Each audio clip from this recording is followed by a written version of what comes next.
যে হাত দিয়ে জাতির পিতার ওই ছবি নিয়ে তারা ভেঙেছে, তাদের যা উপযুক্ত করা উচিত সেটা করতে হবে।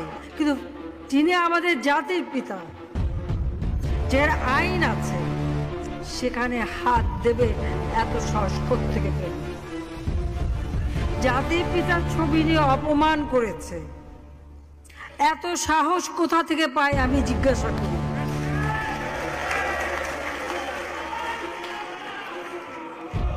আমি জানি না আমাদের হাই কমিশনার এখন কারা বসেছিল এবং তারা সেখানে কিছুই করতে পারলো না কেন, সেটাও বড় প্রশ্ন। আর আমি আমার প্রবাসী যারা বাঙালি, না আমার প্রবাসী বাঙালিদেরও আমি বলবো যে যারা এই ঘটনাগুলি ঘটিয়েছে তারা চলাফেরা করে না, তাদের দেখেন না। যে হাত দিয়ে জাতির পিতার ওই ছবি নিয়ে তারা ভেঙেছে, তাদের যা উপযুক্ত করা উচিত সেটা করতে হবে। কারণ জাতির পিতার নাম মুছে ফেলার চেষ্টা করা হয়েছিল, তো তারিখ যেহেতু দূরের কথা, ওর বাপ তো চেষ্টা করেছিল এই নাম মুছতে, ওর বাপও চেষ্টা করেছে, মাও চেষ্টা করেছে। তারা কি পেয়েছে নাম মুছতে? পারে নাই।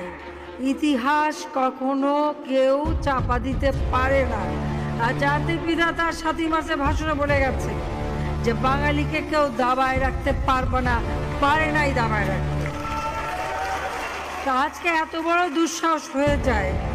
হ্যাঁ, আমি প্রধানমন্ত্রী এসে আমারটা যা করুক, ওটা আমি কিছু মনে করি না। তারেক যে ভুলে